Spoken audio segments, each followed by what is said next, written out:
हमारा ब्रह्मांड हर घड़ी बदल रहा है और इस सब बदलाव में हमारी पृथ्वी भी शामिल है। आज से करोड़ों साल पहले पृथ्वी का हुलिया बिल्कुल अलग हुआ करता था, लेकिन अब यह पूरी तरह से बदल चुकी है। इंटरेस्टिंग बात यह है कि फ्यूचर में भी कुछ ऐसा ही होने वाला है।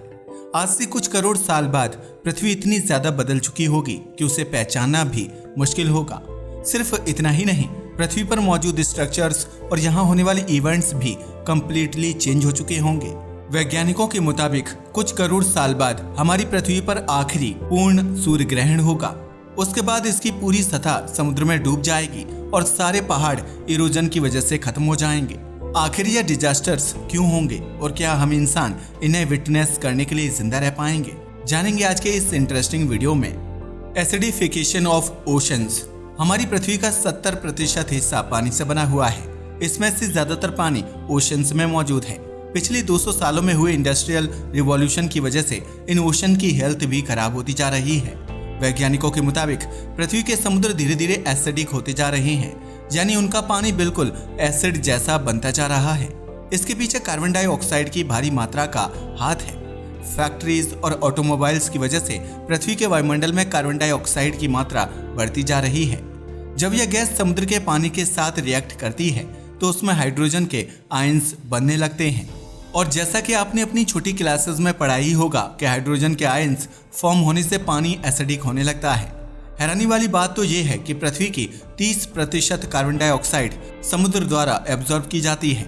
यह चिंताजनक इसलिए है क्योंकि पृथ्वी की 70% ऑक्सीजन कहीं और नहीं बल्कि समुद्र में ही प्रोड्यूस होती है। समुद्र में मौजूद पेड़ पौधे सनलाइट, CO2 और पानी का इस्तेमाल करके फोटोसिंथेसिस करते हैं। इसके रिजल्ट के तौर पर वे ऑक्सीजन गैस को रिलीज करते हैं जो वायुमंडल में जाकर इकट्ठा हो जाती है। इस पूरी प्रक्रिया को मरीन फोटोसिंथेसिस कहा जाता है। CO2 के एब्जॉर्प्शन की वजह से समुद्री पेड़ पौधे खत्म हो रहे हैं। इसका सीधा सा मतलब ये है कि पृथ्वी पर ऑक्सीजन प्रोडक्शन की स्पीड धीमी होती जा रही है। अगर पॉल्यूशन और ग्लोबल वार्मिंग ऐसे ही चलती रही तो एक समय ऐसा भी आएगा जब मरीन फोटोसिंथेसिस पूरी तरह से बंद हो जाएगा।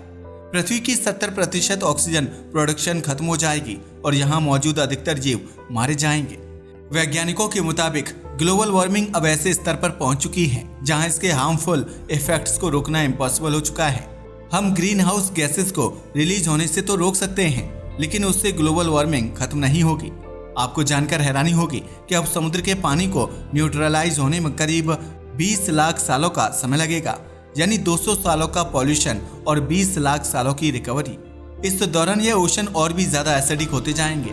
अगर इन्हें सही समय पर न्यूट्रलाइज नहीं किया गया तो इसकी वजह से हम इंसान भी विलुप्त हो सकते हैं।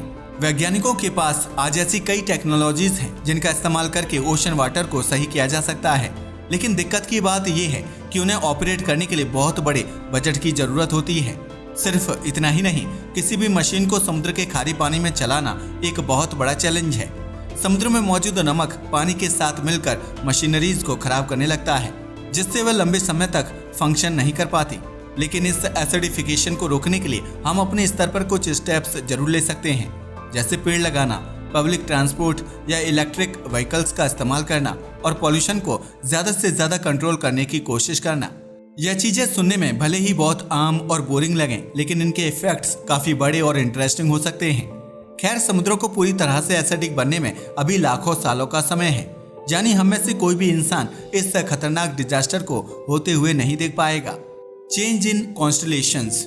रात के आसमान की ओर देखने पर हमें सैकड़ों तारे दिखाई देते हैं। ये तारे लाखों सालों से पृथ्वी के नाइट स्काई में मौजूद हैं। जब ये तारे एक दूसरे के नजदीक दिखाई देते हैं तो उनमें कुछ पैटर्न्स क्रिएट होते हैं। इन पैटर्न्स को कॉन्स्टलेशन कहा जाता है। आपने सप्तऋषि और ओरियन जैसे स्ट्रक्चर्स के बारे में जरूर सुना होगा। यह सब ही कॉन्स्टलेशंस की कैटेगरी में आते हैं। यह तारामंडल भले ही देखने में बहुत मामूली लगे, लेकिन इसकी वजह से कई जीवों की जिंदगी चलती है। आपको जानकर हैरानी होगी कि बीटल्स की कई प्रजातियां तारों से आने वाली लाइट के थ्रू अपना रास्ता तय करती हैं। यानी अगर यह कॉन्स्टलेशंस अचानक से गायब हो जाएं, तो उन बीटल्स को खाना पीना ढूंढने में दिक्कत होने लगेगी। इस चीज को वैज्ञानिक ऑलरेडी प्रूव भी कर चुके हैं। उनकी रिसर्च के मुताबिक पृथ्वी पर होने वाले लाइट पॉल्यूशन की वजह से कई जीव जंतुओं की प्रजातियां विलुप्त हो सकती हैं। लाइट पॉल्यूशन की वजह से तारों से आने वाली रोशनी ब्लॉक हो जाती है, जो इन जीवों की मूवमेंट को इंटरप्ट करती है। एक समय पर हम इंसान भी आसमान में मौजूद कॉन्स्टलेशंस को देखकर रास्ता तय करते थे। सैकड़ों साल पहले जब कोई मैप या टेक्नोलॉजी नहीं हुआ करती थी, तब लोग तारों की मदद से दिशाओं का पता लगाते थे। लेकिन ESA यानी यूरोपियन स्पेस एजेंसी के वैज्ञानिकों के मुताबिक आज से करीब 50 लाख साल बाद पृथ्वी का आसमान पूरी तरह से बदल चुका होगा। सभी कॉन्स्टलेशंस और उनके तारे इधर उधर बिखर चुके होंगे और ऐसा तारों की लगातार मूवमेंट की वजह से होगा। दरअसल आसमान में मौजूद हर तारा अंतरिक्ष में तेज गति से ट्रैवल कर रहा है, लेकिन हमें ऐसा इसलिए नहीं दिखता क्योंकि हमारा सोलर सिस्टम भी उतनी ही गति पर मूव हो रहा है। हालांकि उन स्टार्स और हमारे सोलर सिस्टम की गति में थोड़ा बहुत अंतर जरूर है, जो लंबी समय तक इकट्ठा होकर एक बड़े डिफरेंस जैसा दिखाई देगा। स्क्रीन पर दिख रही एक कंप्यूटर सिमुलेशन में आप तारों की मूवमेंट को देख सकते हैं। इस वीडियो को यूरोपियन स्पेस एजेंसी के वैज्ञानिकों द्वारा क्रिएट किया गया था। उनके मुताबिक अगले 50 लाख सालों तक आसमान में दिखने वाले तारे ऐसे ही मूव होंगे और नई तरह के कॉन्स्टलेशंस का निर्माण करेंगे। 50 लाख साल एक बहुत लंबा समय है। एक कंपैरिजन के लिए बता दूं कि हम इंसानों को इस पृथ्वी पर आए हुए अभी मात्र 3 लाख साल हुए हैं। शायद ही हम इंसान इतने लंबे समय तक पृथ्वी पर जीवित रह पाएंगे। या तो हम विलुप्त हो चुके होंगे या फिर हमने अंतरिक्ष के किसी दूसरे ग्रह पर अपना घर बना लिया होगा। इसका सीधा मतलब ये है कि हमें आसमान में फॉर्म हुए नए कॉन्स्टलेशंस को देखने का मौका कभी नहीं मिल पाएगा। Completing 1 galactic year. अब हम बहुत दूर के फ्यूचर की बात करने वाले हैं। हमारे ब्रह्मांड में मौजूद हर चीज मूव कर रही है। जिस तरह से हमारा चांद पृथ्वी का चक्कर लगाता है, वैसे ही पृथ्वी सूर्य का चक्कर लगाती है और सूर्य पूरी आकाश गंगा का चक्कर लगाता है। हमारी मिल्की वे गैलेक्सी के केंद्र में एक सुपर मैसिव ब्लैक होल मौजूद है। सजिटेरियस ए नाम का यह दानव पूरी आकाश गंगा को अपने गुरुत्वाकर्षण में बांध कर रखता है। जिस तरह से सूर्य का एक चक्कर लगाने पर पृथ्वी का 1 साल कंप्लीट होता है, वैसे ही आकाश गंगा का एक चक्कर लगाने पर सूर्य का 1 साल कंप्लीट होता है। इस साल को गैलेक्टिक ईयर भी कहा जाता है। आपको जानकर हैरानी होगी कि जहां हमारी पृथ्वी का 1 साल 365 दिनों का होता है, वहीं एक गैलेक्टिक ईयर 22.5 करोड़ सालों का होता है। आपको जानकारी होगी कि हमारा सौरमंडल 230 किलोमीटर प्रति सेकंड की रफ्तार से आकाश गंगा का चक्कर लगा रहा है। इतनी तेज रफ्तार से ट्रैवल करने के बावजूद हमें इसका एक चक्कर लगाने में 22.5 करोड़ सालों का समय लगेगा। अपने जन्म से लेकर अभी तक पृथ्वी 20 गैलेक्टिक ईयर्स को कंप्लीट कर चुकी है, लेकिन जब से हम इंसान इस पृथ्वी पर पैदा हुए हैं, तब से एक भी गैलेक्टिक ईयर कंप्लीट नहीं हुआ है। वैज्ञानिकों के मुताबिक हम इंसानों का इतने लंबे टाइम पीरियड तक जिंदा रह पाना ऑलमोस्ट इम्पॉसिबल है। हमें अपने प्लैनेट को ऐसे ऐसे खतरों से बचाकर रखना पड़ेगा जिनका शायद हमें अंदाजा भी नहीं है। उस समय तक हमारे सौरमंडल में भी काफी बदलाव हो चुके होंगे।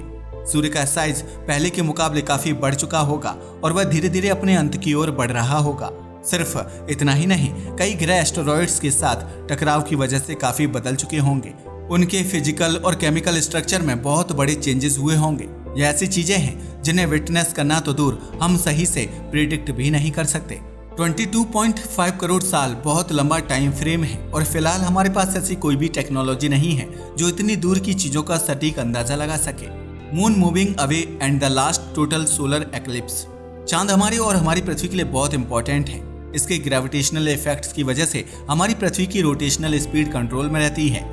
सिर्फ इतना ही नहीं, इसकी वजह से पृथ्वी के मौसम पर भी काफी असर पड़ता है। लेकिन वैज्ञानिकों द्वारा की गई रिसर्च के मुताबिक हमारा चांद पृथ्वी से हर दिन 0.1 मिलीमीटर दूर जा रहा है।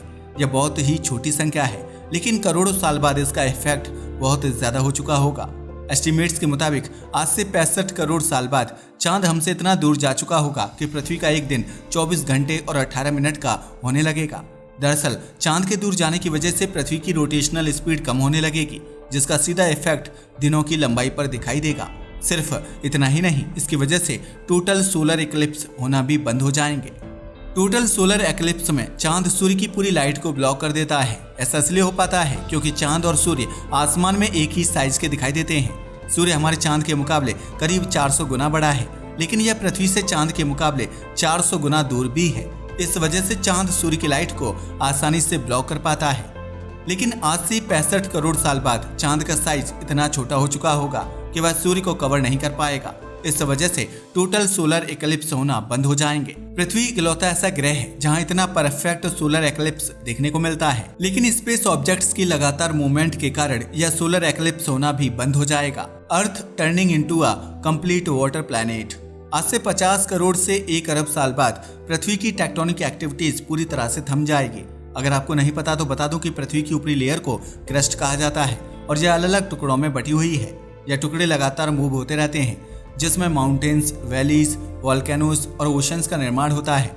लेकिन यह प्रोसेस हमेशा ऐसे ही नहीं चलता रहेगा। एक समय पर यह सभी प्रक्रियाएं थम जाएंगी और पृथ्वी एक डेड प्लैनेट जैसी हो जाएगी। इरोजन की वजह से इसके ऊंचे ऊंचे पहाड़ खत्म हो जाएंगे और सारी जमीन बिल्कुल सपाट हो जाएगी। सी लेवल्स के बढ़ने की वजह से समुद्र का सारा पानी पृथ्वी को घेर लेगा और यह एक कंप्लीट वाटर प्लैनेट में तब्दील हो जाएगी। सीधी सी बात है कि उस समय तक हम में से कोई भी जिंदा नहीं बचा होगा। तो ये थे कुछ ऐसे इवेंट्स जो इंटरेस्टिंग और डरावने तो हैं ही, साथ ही में हमें ये भी याद दिलाते हैं कि हम नेचर के सामने कितने छोटे हैं। आपको इनमें से सबसे इंटरेस्टिंग इवेंट कौन सा लगा, हमें नीचे कमेंट करके जरूर बताइएगा। आज के इस वीडियो के लिए बस इतना ही। धन्यवाद।